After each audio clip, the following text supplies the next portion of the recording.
அவரை அழைத்து பாத பூஜை செய்து தூவ தீபம் காட்டி உட்கார வைத்து கரியமுது படைக்க தலைக்கறி எங்கே என்று கேட்க இதோ இருக்கிறதே என்று எடுத்து வருகிறார்.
நான் தனியாக சாப்பிட மாட்டேன், யாராவது அடியாரை அழைத்து பாருங்கள் என்று கூற சிறு தொண்டர் கையை பார்க்கிறார்.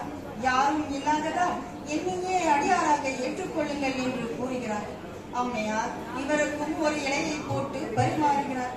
சிறு தொண்டர் சாப்பிட ஆரம்பிக்க 6 மாதத்திற்கு ஒரு உணவு உண்ணும் நான் உணவு உண்பதற்கு முன் நீங்கள் ஏன் சாப்பிடுகிறீர்கள் என்று கேட்டு எங்கே உங்கள் மகன், அவனை அழையுங்கள் என்று கூற இப்பொழுது அவன் தவான் என்று சிறு தொண்டர் கூறுகிறார்.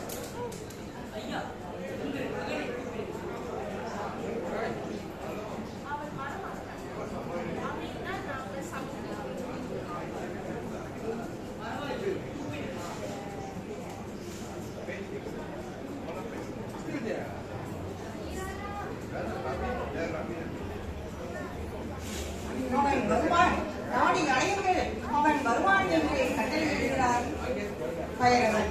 உடனே மைந்தா வருவாய், சிறு தொண்டர் அவனுக்காக செய்யுமணியே சீராளா சிவனடியாரும் உணவு உண்ண அழைக்கின்றார் என்று ஓலமிடுகிறார். மனைவியார் பள்ளியில் இருந்து சீராளன் ஓடி வருகிறான். இருவரும் பிள்ளையை பார்த்து கட்டி அணைத்து கணவரிடம் தந்து அடியார் உண்பார் என மகிழ உயிராக சமைத்த கறி உடம்பு காணாமல் போய்விட திகைத்து நிற்கின்றார்.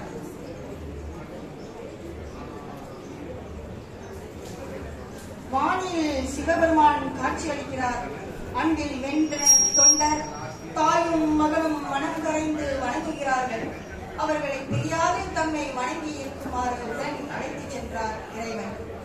கருணை வடிவமான இறைவன் கொடுமையாக பிள்ளைக்கறி கேட்டார். ஏன் மனிதனுக்கு ஆசை, பொருள் ஆசை, மனைவி ஆசை, பிள்ளை ஆசை, இம்மூன்றும் நாம் பிறவி எடுக்க காரணம். இந்த பிள்ளை பாசத்தை விடுவது கடினம். ஆக என் தொண்டன், என்னுடைய தொண்டர் இந்த பாசத்தையும் துறந்தார், அந்த பிள்ளை பாசத்தை வென்றார் என்று இந்த உலகத்திற்கு காட்டவே பைரவராக வந்து இறைவனே